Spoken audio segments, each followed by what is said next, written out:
வணக்கம் நண்பர்களே, ஈரோடு மாவட்டம் அந்தியூரில் அமைந்துள்ள ஒரு மிகப் பழமையான மற்றும் சிறப்பு வாய்ந்த திருத்தலம்தான் புதுப்பாளையம் குருநாதசுவாமி திருக்கோயில். ஆண்டுதோறும் ஆடி மாதத்தில் நடைபெறும் திருவிழாவிற்காக இந்த கோவில் மிகவும் பிரசித்தி பெற்றது. லட்சக்கணக்கான பக்தர்கள் கலந்து கொள்ளும் இந்த திருவிழாவில் கோவில் வழிபாடு மட்டுமல்லாமல் மிகப்பெரிய கால்நடை மற்றும் குதிரை சந்தையும் நடைபெறுவது இந்த தலத்தின் தனிச்சிறப்பு.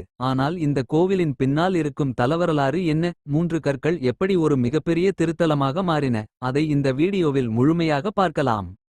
தலவரலாற்றின்படி சிதம்பரத்திற்கு அருகில் உள்ள பிச்சாபுரம் வனப்பகுதியில் மக்கள் வாழ்ந்து வந்த காலத்தில் அங்கு குட்டியாண்டவருக்காக ஒரு சிறிய கோவில் அமைத்து வழிபட்டு வந்ததாக கூறப்படுகிறது. அந்த கோவிலில் முக்கியமாக 3 குழவிக்கற்கள் வைத்து வழிபாடு நடைபெற்றதாக தலவரலாறு தெரிவிக்கிறது. காலப்போக்கில் அந்த பகுதியில் ஏற்பட்ட அரசியல் மற்றும் பாதுகாப்பு பிரச்சினைகளால் அங்கு வாழ்ந்த மக்கள் வேறு இடத்திற்கு செல்ல வேண்டிய சூழ்நிலை ஏற்பட்டதாக கூறப்படுகிறது. அப்போது அவர்கள் தாங்கள் வழிபட்டு வந்த அந்த 3 கற்களையும் அருகிலிருந்த ஆற்றில் போட்டு விட்டு அந்த பகுதியை விட்டு வெளியேறியதாக ஐதீகம் கூறுகிறது. அந்த 3 கற்கள்தான் பின்னர் அந்தியூர் பகுதியில் உள்ள குருநாதசுவாமி திருக்கோயிலின் வரலாற்றோடு இணைந்ததாக நம்பப்படுகிறது.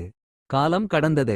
ஆற்றில் போடப்பட்ட அந்த 3 கற்களும் பின்னர் எவ்வாறு அந்தியூர் புதுப்பாளையம் வந்தன என்பது இந்த தலத்தின் முக்கியமான ஐதீகமாக சொல்லப்படுகிறது. அந்த 3 கற்களும் புதுப்பாளையம் பகுதியில் கிடைத்ததாகவும் அங்கு அவற்றை வைத்து மீண்டும் வழிபாடு தொடங்கியதாகவும் தலவரலாறு கூறுகிறது. பின்னர் அந்த இடத்தில் கோவில் உருவாகி மக்கள் வழிபாடு செய்து வந்தனர். இந்த 3 கற்களும் வெவ்வேறு தெய்வ வடிவங்களுடன் தொடர்புபடுத்தப்பட்டு வழிபடப்படுகின்றன. அவற்றில் காமாட்சி அம்மன், விஷ்ணு, சிவன் மற்றும் முருகனுடன் தொடர்புடைய குருநாதசுவாமி வழிபாடு சிறப்பாக கருதப்படுகிறது. அதனால்தான் இந்த தலம் சாதாரணமாக ஒரு கோவிலாக இல்லாமல் பல தெய்வ அம்சங்கள் ஒன்றிணைந்த புனித தலமாக பக்தர்களால் பார்க்கப்படுகிறது.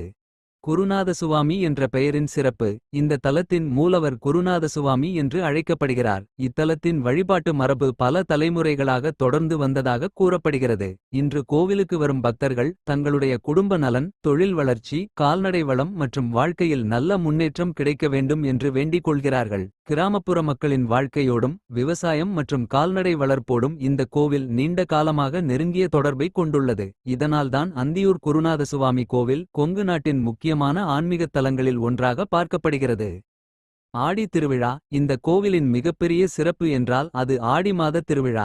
ஒவ்வொரு ஆண்டும் ஆடி மாதத்தில் நடைபெறும் இந்த திருவிழாவை காண தமிழ்நாட்டின் பல பகுதிகளிலிருந்தும் மக்கள் வருகிறார்கள். குறிப்பாக இந்த திருவிழாவுடன் நடைபெறும் கால்நடை சந்தை மிகவும் பிரசித்தமானது. மாடுகள், குதிரைகள் உள்ளிட்ட பல்வேறு கால்நடைகளை வாங்கவும் விற்கவும் மக்கள் இங்கு கூடுகின்றனர். ஒரு கோவில் திருவிழா எப்படி ஒரு மிகப்பெரிய பாரம்பரிய சந்தையாகவும் மக்கள் ஒன்று கூடும் நிகழ்வாகவும் மாறியுள்ளது என்பதற்கு அந்தியூர் குருநாதசுவாமி திருவிழா ஒரு சிறந்த உதாரணம். இது வெறும் ஆன்மீக நிகழ்ச்சி மட்டும் அல்ல, கொங்கு நாட்டின் கிராமிய வாழ்க்கை, கால்நடை வளர்ப்பு, பாரம்பரிய கலாச்சாரம் ஆகியவற்றையும் வெளிப்படுத்தும் ஒரு முக்கியமான நிகழ்வாக இந்த திருவிழா இருக்கிறது. குலுக்கை பெட்டியின் மர்மம். இந்த கோவிலில் பக்தர்களின் கவனத்தை ஈர்க்கும் மற்றொரு விஷயம் குலுக்கை பெட்டி. கோவிலின் முக்கிய பிரகார பகுதியில் இருக்கும் இந்த பெட்டி ஆண்டின் குறிப்பிட்ட காலத்தில், குறிப்பாக திருவிழாவின் போது திறக்கப்படும் என்று கூறப்படுகிறது. அதனுடன் தொடர்புடைய பல பாரம்பரிய நம்பிக்கைகள் உள்ளன. இந்த பகுதியை சுற்றி பாம்புகள் இருப்பதாகவும் அவை கோவிலையும் பக்தர்களின் உடைமைகளையும் பாதுகாப்பதாகவும் உள்ளூர் நம்பிக்கை நிலவுகிறது. இது அறிவியல் ரீதியான தகவல் அல்ல, தலைமுறைகளாக சொல்லப்பட்டு வரும் ஐதீக நம்பிக்கை என்பதை நினைவில் கொள்ள வேண்டும்.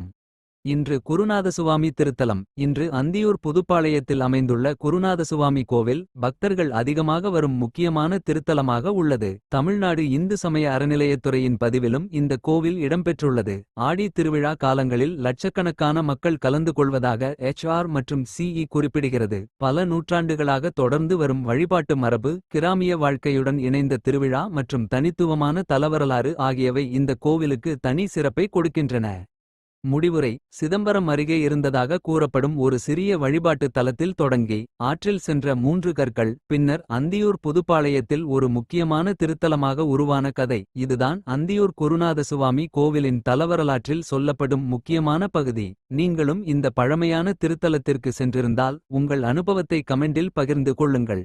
இந்த வீடியோ பிடித்திருந்தால் லைக், ஷேர், சப்ஸ்கிரைப் செய்ய மறக்காதீர்கள். மீண்டும் ஒரு சுவாரஸ்யமான கோவில் வரலாற்றுடன் சந்திப்போம். ஓம் குருநாதசுவாமியே போற்றி.